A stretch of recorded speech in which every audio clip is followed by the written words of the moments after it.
Hello everyone, इस video में हम देखने वाले हैं नीट 2025 के लिए। अगर आप महाराष्ट्र स्टेट को बिलोंग करते हो तो इस वीडियो में हम बात करने वाले हैं एमबीबीएस का कैटेगरी वाइज कट ऑफ क्या रहने वाला है। हम लास्ट ईयर का आइडिया मैं आपको बताने वाला हूँ, उससे आपको इस साल का भी आइडिया लग जाएगा कि एमबीबीएस में आपको सीट मिल सकती है और किस कैटेगरी के लिए कितनी सीट महाराष्ट्र में होती है। एमबीबीएस के लिए प्राइवेट कितने होते हैं और गवर्नमेंट कितने सीट्स होते हैं, इस वीडियो में हम सारा कुछ बात करने वाले हैं। ओके, सबसे पहले मैं आपको बात बता दूं कि गवर्नमेंट एमबीबीएस सीट्स महाराष्ट्र में टोटल कितने अवेलेबल है। ये लास्ट ईयर का डेटा है। लास्ट ईयर जैसे कि आपको पता है न्यू एमबीबीएस कॉलेजेस महाराष्ट्र में ऐड हुए थे, उसकी वजह से बहुत सारे एमबीबीएस की सीट्स इंक्रीज हो चुके थे।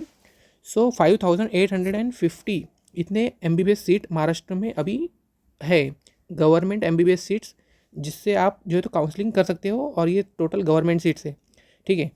और अगर मैं प्राइवेट सीट्स की बात करूँ तो महाराष्ट्र में टोटल एमबीबीएस के प्राइवेट सीट्स 3220 इतने हैं महाराष्ट्र में। ओके, अगर हम दोनों को ऐड कर दें तो टोटल एमबीबीएस सीट्स महाराष्ट्र में होते हैं 9070। लेकिन फिर मैंने यहाँ पे ये क्रॉस क्यों बनाया है?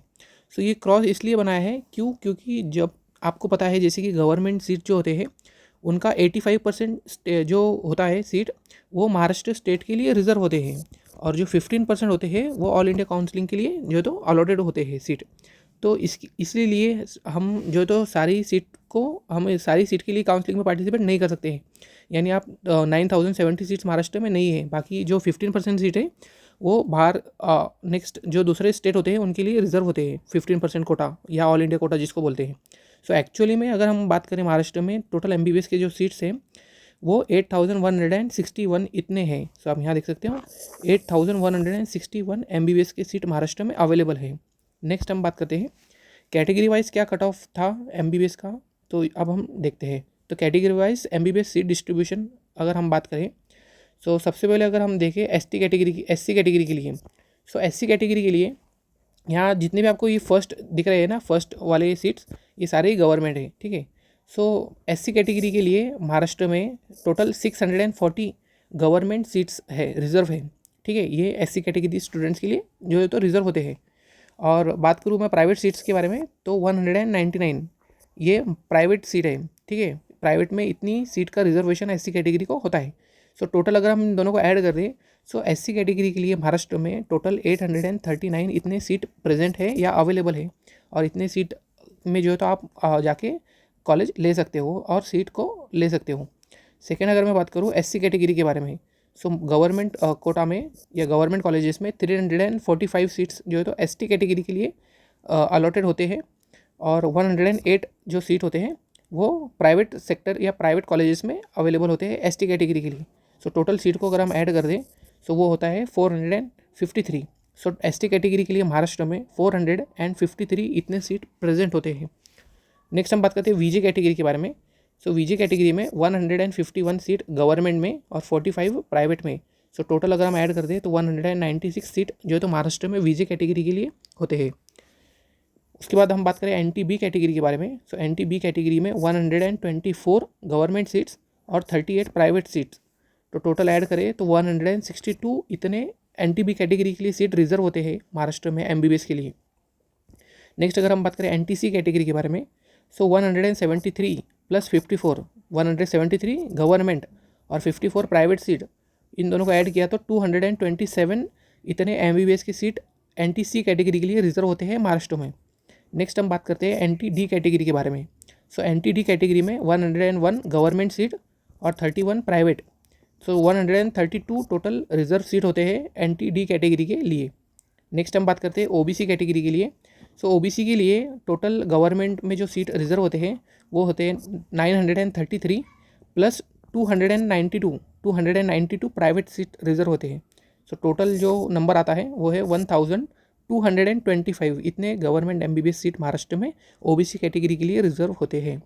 नेक्स्ट अगर हम बात करते हैं एससीबीसी कैटेगरी के बारे में यहाँ आप देख सकते हो 495 गवर्नमेंट सीट्स और 307 private seat. Total 802 seat reserve होते हैं एससीबीसी कैटेगरी के लिए। नेक्स्ट हम बात करते हैं ईडब्ल्यूएस कैटेगरी। ईडब्ल्यूएस कैटेगरी के लिए 487 सीट गवर्नमेंट में रिजर्व होते हैं और प्राइवेट में इनका कोई रिजर्वेशन नहीं होता है। प्राइवेट में सीट लेने के लिए ईडब्ल्यूएस वालों को ओपन कैटेगरी के थ्रू ही जो है तो अप्लाई करना होता है। या उनकी जो वो कोटा होता है वो ऑटोमेटिकली ओपन कैटेगरी के थ्रू ही मिलता है उनको प्राइवेट में।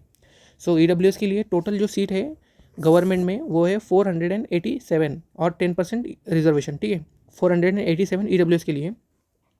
नेक्स्ट हम बात करते हैं ओपन कैटेगरी या जनरल कैटेगरी, उसके लिए 1278 गवर्नमेंट में इतने सीट रिजर्व होते हैं ओपन कैटेगरी के लिए, और 1667 प्राइवेट में सीट रिजर्व होते हैं ओपन कैटेगरी के लिए।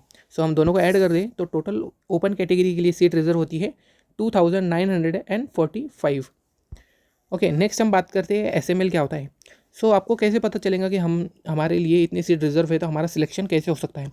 सो उसके लिए जब भी आप अभी रजिस्ट्रेशन चालू है 2025 के लिए, जब आप अपना रजिस्ट्रेशन कंप्लीट करोगे उसके बाद रजिस्टर्ड कैंडिडेट की लिस्ट जनरेट होंगी, जिसमें एक कॉलम में लिखा होता है SML।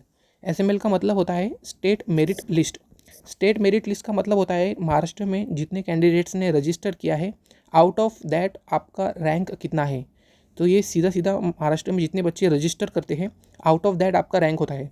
यानी अगर मेरा रैंक ऑल इंडिया रैंक 67 है, तो मेरा SML फर्स्ट आ जाएगा महाराष्ट्र में। ये मैं एक एग्जांपल बता रहा हूँ आपको। सो उसी तरीके से आप यहाँ इसको देख सकते हो। लेट्स सपोज हम बात करते हैं कि आपको किस तरीके से पता चलेगा। सो अगर मैं मान लूँ एक बच्चा है यहाँ पे ओपन कैटेगरी से, ठीक है, इसकी ऑल इंडिया रैंक है 699 और इसको महाराष्ट्र में ओपन कैटेगरी में से इसका जो प्लेस है वो फर्स्ट है, यानी ओपन कैटेगरी में से इसका रैंक महाराष्ट्र में फर्स्ट है और ऑल इंडिया रैंक इसकी 699 है। सो इसको गवर्नमेंट सीट अलॉट हो जाएंगी। जैसे कि आपको पता है ओपन कैटेगरी के लिए 1278 गवर्नमेंट सीट रिजर्व होते हैं गवर्नमेंट में MBBS के लिए, और 1667 प्राइवेट में रिजर्व होते हैं। सो इसको ईजिली गवर्नमेंट सीट मिल जाएंगी। नेक्स्ट अगर मैं बात करूँ एक एग्जाम्पल OBC के लिए, OBC का इस कैंडिडेट का SML ऑल ये महाराष्ट्र में जो स्टेट मेरिट लिस्ट है उस पर उसका नंबर 4 है, और उसका OBC यानी टोटल जो रजिस्टर्ड कैंडिडेट होते हैं उसको SML बोलते हैं। और आउट ऑफ दैट स्पेसिफिक अगर आपकी कैटेगरी में से आपका क्या रैंक होता है वो आपका यहाँ पे शो होता है। OBC के सामने डैश करके 1 दिया है, यानी आउट ऑफ OBC इसका रैंक फर्स्ट है। सो इजीली इसको गवर्नमेंट सीट मिल जाएंगी। जैसे कि आपको पता है गवर्नमेंट OBC में 933 सीट रिजर्व होती है और प्राइवेट में 292 रिजर्व होती है। सो इसको गवर्नमेंट सीट मिल जाएंगी। सो इस तरीके से SML और रजिस्टर्ड कैंडिडेट की PDF जनरेट होने के बाद आप अपना जो है तो प्रिडिक्ट कर सकते हैं आपको सिलेक्शन कैसे हो सकता है अपना आपकी कैटेगरी के हिसाब से। सो इस वीडियो में इतना ही था। अगर वीडियो आपको अच्छी लगी है तो चैनल को सब्सक्राइब करना मत भूलना, इस वीडियो को भी लाइक करना और ये अपने दोस्तों के साथ भी ये वीडियो शेयर करो। हम मिलते हैं इसी इन्फॉर्मेटिव वीडियो में, ठीक है, तब तक के लिए ओके बाय।